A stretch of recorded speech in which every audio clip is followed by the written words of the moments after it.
छात्रों, हम आपके लिए आरआरबी टेक्नीशियन 16वीं क्लास है ये प्रैक्टिस सेट लेकर आए हैं सामान्य जागरूकता का। देखिए, पहला प्रश्न आपके सामने है। और प्रश्न पर आगे बढ़ने से पहले ऐसे छात्र जो पहली बार चैनल पर आए हैं, चैनल को सब्सक्राइब नहीं कर रखा है, चैनल को सब्सक्राइब कर लें, ऑल नोटिफिकेशन चालू कर लें। देखिए, पहले प्रश्न में क्या कह रहा है ये।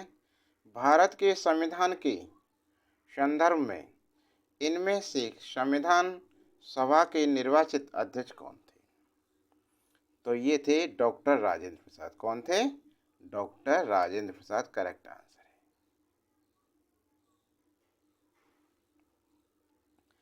भारत के संविधान के संदर्भ में डॉक्टर राजेंद्र प्रसाद संविधान सभा के निर्वाचित अध्यक्ष थे। डॉक्टर राजेंद्र प्रसाद को 11 दिसंबर 1946 को संविधान सभा का स्थायी अध्यक्ष निर्वाचित किया गया था। सच्चिदानंद सिन्हा की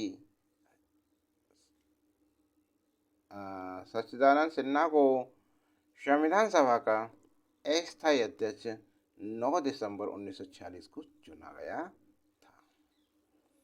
और राजेंद्र प्रसाद को कब चुना गया था? 11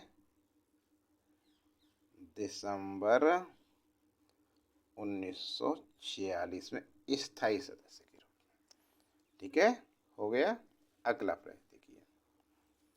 निम्नलिखित में से किसके अनुसार कानून किसी भी व्यक्ति की प्रतिष्ठा पर ध्यान दिए बिना सभी के लिए समान रूप से लागू होते हैं? सरकार का शासन, शक्ति का शासन, विधि का शासन, राज्य का शासन। निम्नलिखित में से किसके अनुसार कानून किसी भी व्यक्ति की प्रतिष्ठा पर ध्यान दिए बिना सभी के लिए समान रूप से लागू होता है? तो ये है विधि का शासन। विकल्प सी हमारा करेक्ट आंसर है इसका। देखिए, विधि का शासन या कानून का शासन का अर्थ है कि कानून सर्वोपरि है। कानून सर्वोपरि है तथा वह सभी लोगों पर समान रूप से लागू होता है। विधि के शासन की अवधारणा के तहत कानून किसी भी व्यक्ति की प्रतिष्ठा पर ध्यान दिए बिना सभी के लिए समान रूप से लागू होते हैं। भारतीय संविधान के भाग 3 में मौलिक अधिकारों के तहत अनुच्छेद 14 के अंतर्गत विधि के समक्ष समता एवं विधियों के समान संरक्षण का उपबंध किया गया है। यह अनुच्छेद भारत के राज्य क्षेत्र के भीतर भारतीय नागरिकों एवं विदेशी दोनों के लिए समान व्यवहार का उपबंध करता है। अगला प्रश्न, तीसरा प्रश्न क्या है? अर्थशास्त्र में कुल परिवर्तनीय लागत प्लस उत्पादित उत्पाद की इकाइयाँ। औसत निश्चित लागत, औसत उत्पाद, कुल उत्पाद, औसत परिवर्तनीय लागत। अर्थशास्त्र में कुल परिवर्तनीय लागत प्लस उत्पादित उत्पादन की इकाइयाँ औसत परिवर्तनीय लागत कहलाती हैं। तो विकल्प डी हमारा करेक्ट आंसर बनता है इसका।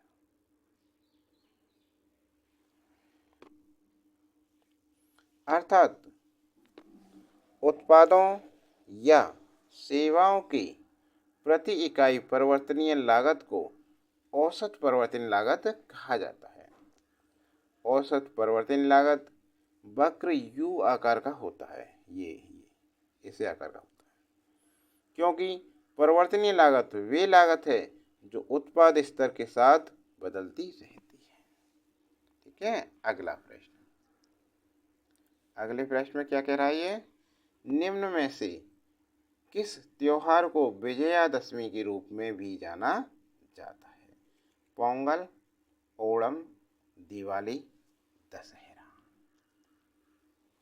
देखिए, विजयदशमी के रूप में किसे मनाया जाता है? दशहरा। विकल्प डी सभी को पता होगा ये तो। उत्तर सही है हमारा। हिंदू धर्म के प्रसिद्ध त्योहार दशहरा को विजयदशमी के नाम से भी जाना जाता है। दशहरा पर्व हिंदू पंचांग के अनुसार अश्विन मास क्वार माह के देखते हैं हिंदी में के शुक्ल पक्ष की 10वीं तिथि को मनाया जाता है। ठीक है। अगला प्रश्न,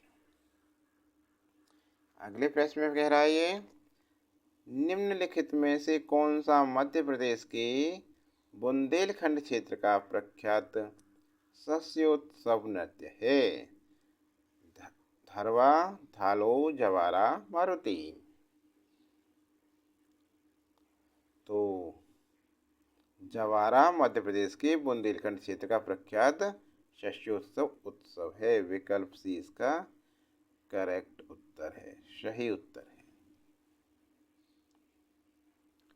जवारा मध्य प्रदेश का लोक नृत्य है। यह मुख्य रूप से बुंदेलखंड क्षेत्र में किसान समुदाय द्वारा आयोजित किया जाता है। इसे हार्वेस्ट हाउस के नाम से भी जाना जाता है। जवारा नृत्य में पुरुष और महिला दोनों भाग लेते हैं।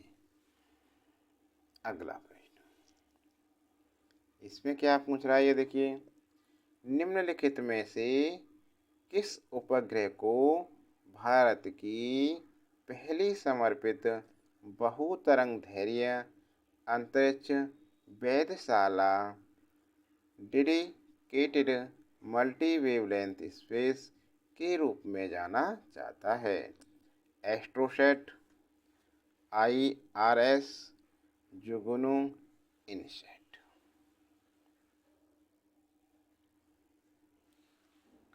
तो जो एस्ट्रोसैट उपग्रह को भारत की पहली समर्पित बहुतरंगधैर्घ्य अंतरिक्ष वेधशाला के रूप में जाना जाता है। जो विकल्प ए है बिल्कुल सही उत्तर है इसका। एस्ट्रोसैट भारत की पहली बहुतरंगधैर्घ्य वेधशाला है। यह वैज्ञानिक उपग्रह मिशन ब्रह्मांड को अधिक विस्तृत रूप में समझाने का प्रयास करता है।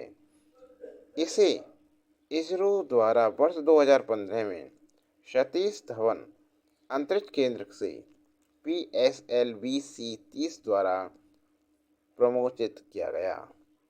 यह भारत का पहला समर्पित खगोल विज्ञान मिशन है, जिसका उद्देश्य निम्नलिखित है: न्यूट्रॉन तारों के चुंबकीय क्षेत्र का अनुमान लगाना, आकाश में नए अल्पावधि उज्ज्वल एक्स-रे स्रोत का पता लगाना, परावैंगनी क्षेत्र में ब्रह्मांड के सीमित क्षेत्र का सर्वेक्षण करना।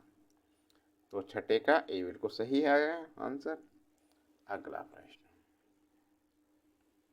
इसमें क्या कह रहा है, एजरा कप इनमें से किस खेल से संबंधित है? Rugby, foot volleyball, polo, equestrian, show jumping. Ezra cup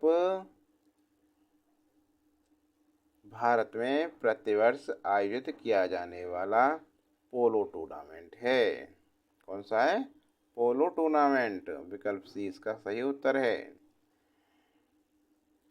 पहला एजरा कप 1880 में आयोजित किया गया था। पोलो के प्रत्येक टीम में 4 खिलाड़ी होते हैं। तो छात्रों, ये क्लास कैसी लगी आपके लिए? क्लास अच्छी लगी हो तो लाइक कीजिए और ज़्यादा से ज़्यादा शेयर कीजिए। अभी तक चैनल को सब्सक्राइब नहीं किया है तो चैनल को सब्सक्राइब कर लें और नोटिफिकेशन चालू